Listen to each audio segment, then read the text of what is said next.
Hey guys, welcome back to Fire Creek Forge. The purpose in this video is to inform, educate, and inspire you, whether you are a knife aficionado, collector, user, or a maker, or all of the above. This video is about sanmai, or laminate steel, and this is a point in the journey that is well into the journey. This has been at least a couple, more like several years in the making for me. I've tried and learned a lot of different bladesmithing techniques, and I've employed ones that I find to be the best for producing the highest quality knives, and there are some criteria for that. We want really good edge retention, we want really good sharpenability, we want keenness of edge, we want durability of the overall knife. And that pursuit has inevitably led me to laminate or sanmai blade construction. Now, I'm not going to say that this is the only way to make a knife or that this is the only way I will ever make a knife again, because there's kind of tiers and levels to what you need to provide for people as a craftsman. Not everybody's going to want this. It's not going to be worth the little bit of extra cost to invest in this for everybody, and some people are going to want a different, a more Western traditional style of knife, which are mostly what I've made in my career so far. But there's something special about these sanmai blades, and that's what I hope to communicate to you in this video. I'm starting with a couple of different steels here. The outer cladding that you see on this billet that I'm starting to weld up with the arc welder is 410 stainless steel, and this is a martensitic stainless steel, meaning that it does harden a little bit. It does not harden like a blade steel, but it is stainless, and it's a clean stainless steel. Unlike 416, which can also be used, I chose 410 because it does not have the sulfur content, so it can be more easily forged and provide a cleaner finish. It just depends on what you're trying to do. And in this case, 410 is quite expensive. So what we're doing here is starting with not the cheapest materials to make these blades by any stretch. And this is definitely not the easiest way to make a knife. It is certainly one of the most difficult ways to make a knife and the most expensive. So at this point, I have used my arc welder to run a bead entirely around these billets, which, as I mentioned, were clad in 410 stainless, and the core steel is the German version of a Swedish steel called 26C3. In this particular case, it's called 125CR1 because it is a product from Germany made there. It's the same thing on paper. These steels are very high carbon and very clean. By very high carbon, I mean 1.25%, 1.25 to 1.3% carbon. It is not common to find this much carbon in a high carbon steel blade. Once you get into your high alloy steels, in your stainless steels, they are going to have this much or more carbon in it, but you're into a different class of steel, and you begin to lose some of the properties that I value, such as keenness of edge and ease of sharpening for the user in the daily tasks and in the field. Making stainless steel laminate billets is not easy, and you have to make sure that the air is sealed out. And then you have to get it to the right temperature. And I don't use this video as a temperature gauge because the incandescent light in the forge and the heat of the billet looks different in a video. You cannot gauge it by that, but it is quite hot, and it is significantly hotter than forge welding a typical carbon steel billet, or even a mild steel and high carbon steel sanmai construction. But once you've heated it to that temperature and then introduced pressure or blows to the billet to meld those two pieces or three pieces of steel together into one, this is called forge welding, and then you can begin to draw out the billet so you can actually make a blade from it. Now, more about this steel, the 125CR1 or the 26C3. It was developed, I should say, as a razor blade steel.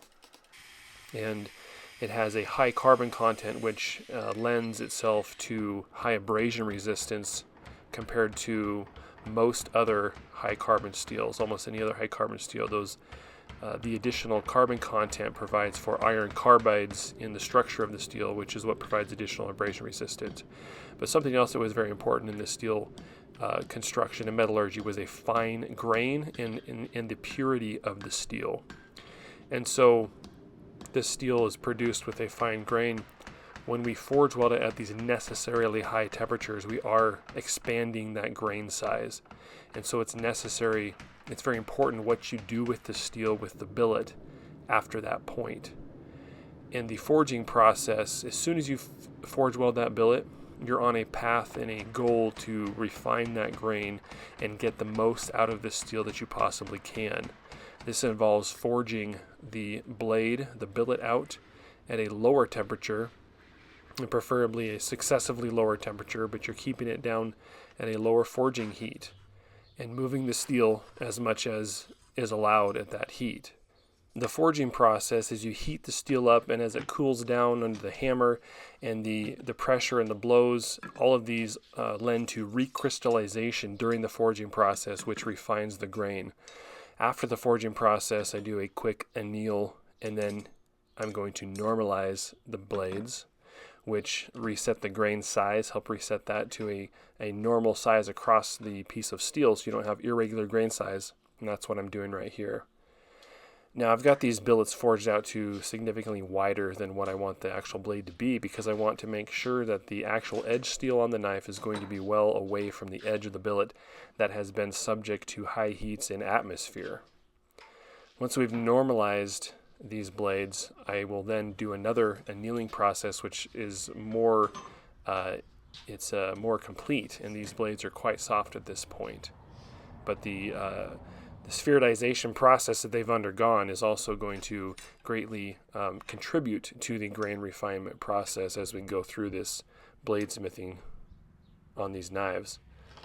Now I've got my template here, and I'm scribing out where I want the blade to be in this billet. You'll notice earlier where I cut the billet at an angle and forged up the tip, and in this case with the sheep's foot design or Wharncliffe design, I didn't have to forge it up that much, but the natural grain of the steel is going to follow the curves of the blade. So I'm using a technique here with this metal shear that is new to me. As you can see, I don't even have this shear bolted down. I'm literally just trying it out for the first time.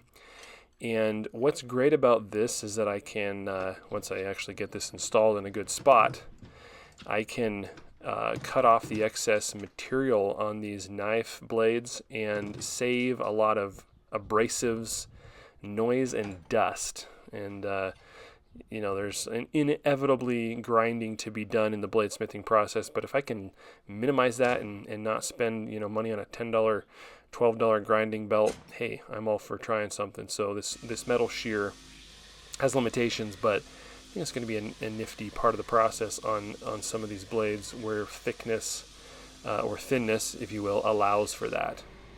So I've got those sheared out and my pinholes marked, and I'm going to clean up the profile some more on the grinders. Now this is where I'm still figuring out which process to do when and exactly how, because the blades are still soft at this point. Now I'm going to do a process called cold forging. Cold forging is, you'll hear different things about it, and there's some different controversies about it.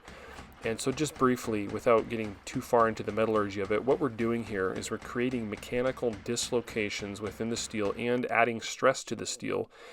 This provides for many more nucleation sites for new grain growth once we heat it back up to austenitizing before quenching. And then adding stress to the steel like that makes it more ready to transform into a different phase, as in austenite. So you can potentially achieve austenitizing at a lower temperature also in this case. And you saw how much the blade has been spread out and the steel has been forged out, cold forged there under the hammer.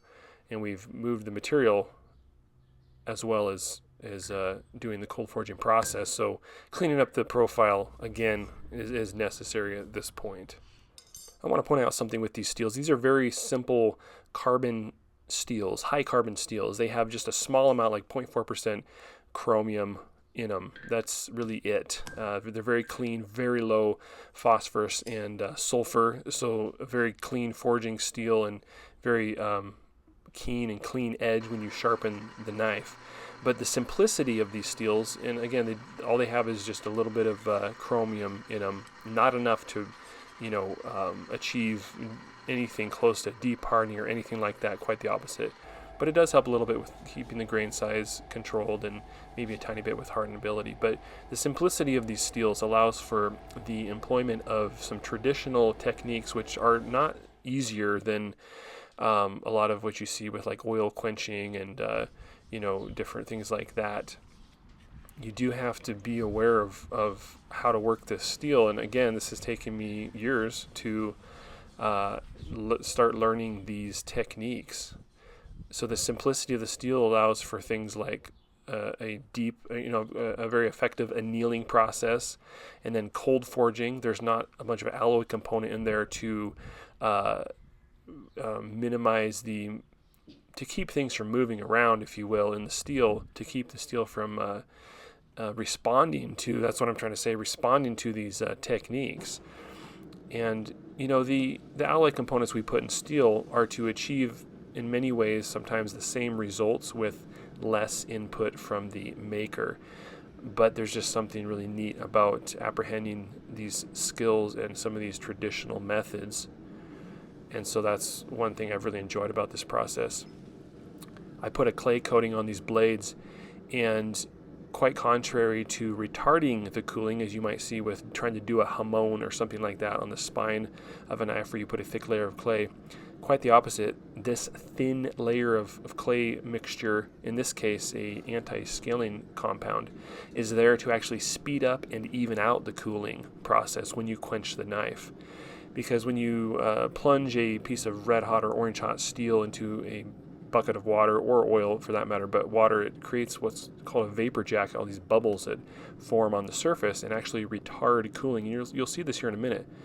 And that clay layer, that really thin clay layer, prevents those bubbles from forming, and it actually allows the steel to cool down much quicker than it otherwise would. And you'll see that again here in just a second. So the simplicity of this steel here allows me to do the austenitizing in my forge, which is, again, not something that's necessarily easy to do.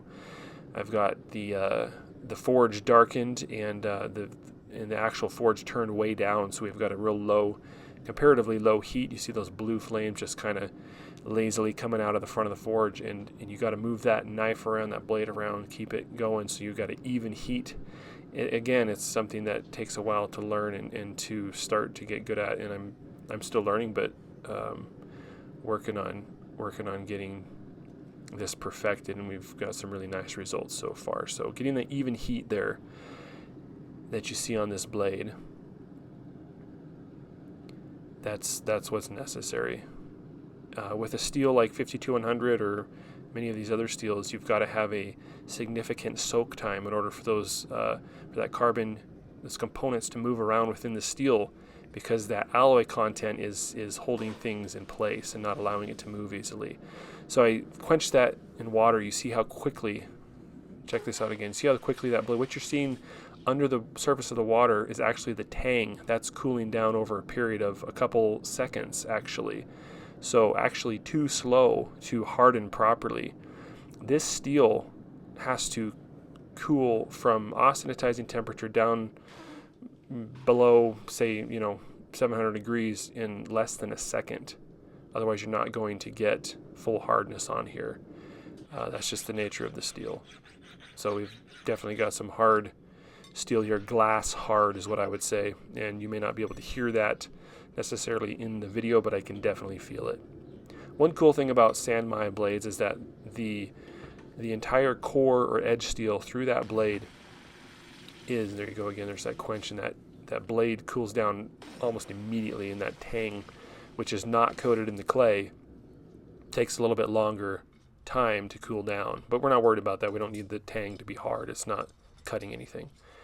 But the San Mai, it's got that core steel all the way through. You could sharpen this blade over a lifetime into oblivion, and that steel all the way up through there is going to be the same heat treatment, same hardness, until you wear that blade completely out. And that's another cool thing about the San Mai construction. So now I've got a little bit. This is very common in a water quench. You're going to have a little bit of warpage and a little bit of twisting sometimes. But another cool thing about San Mai is that the straightening ability on this is much higher than your typical blade that you're going to use. And your typical blade that you forge, you can't really, once it's been quenched and cooled down, it's really not going to move much unless you maybe heat it up somewhat. And it's very difficult to straighten a typical blade like that. These San Mai blades, however, they are 2/3 approximately a softer steel that does bend if you bend it. And the edge steel is very hard, but it's about 1/3 of the blade construction, so you can actually straighten these. And that's another cool aspect of this San Mai or laminate construction. Next is to grind the blade. Again, these are more difficult to grind because this 410 stainless steel being softer, and it creates a lot of friction. And so you have to be extremely careful to not overheat that blade. It does not grind as cleanly and cool as a typical blade. So that's another aspect you have to really pay attention to here. Different cultures have used the laminate or San Mai blades for millennia, and probably the most well-known right now is the Japanese bladesmithing tradition.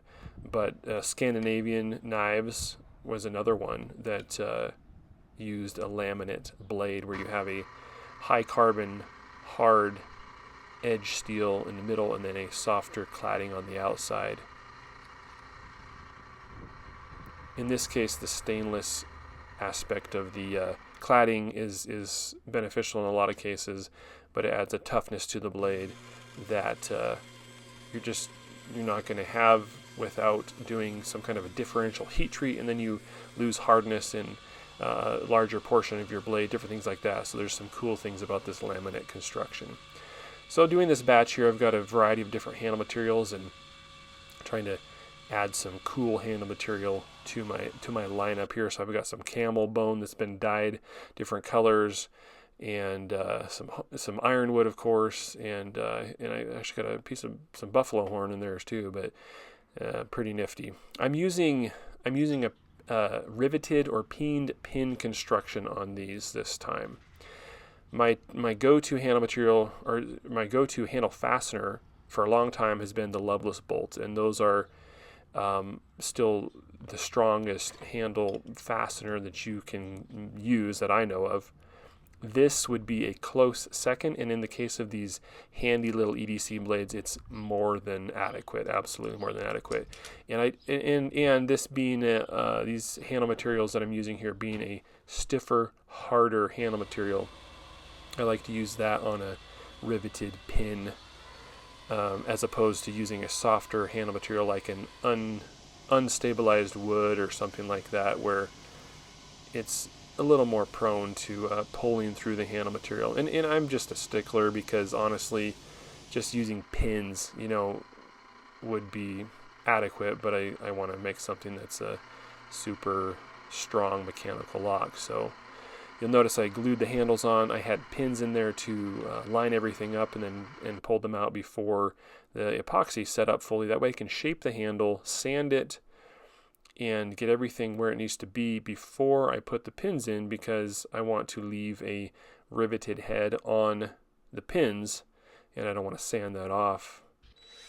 So that's the order of process on these handle constructions here.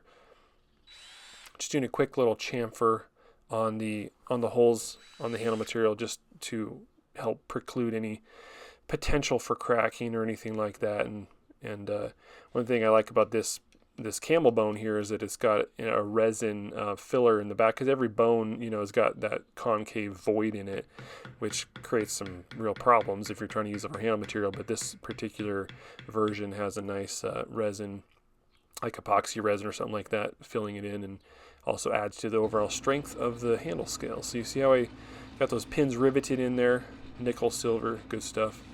And then I'll go and buff each of these handles out. I did forget to point out earlier that I put my old Compass Rose stamp on these, plus the Texas stamp. So kind of a nifty little unique thing on this batch, kind of cool. Last thing to do is put an edge on, strap it out, and show you guys a little bit of cutting stuff with these.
Hey guys, thanks for coming along on this whole batch of knives build. I hope it was interesting, informative, and even inspiring for you. I really enjoy all the different aspects of bladesmithing, and I believe this one comes that much closer to the pinnacle of bladesmithing, whatever that might be. If you're interested in one of these knives or one like it, check out my website, firecreekforge.com. And as always, I appreciate your support. We will see you on the next video.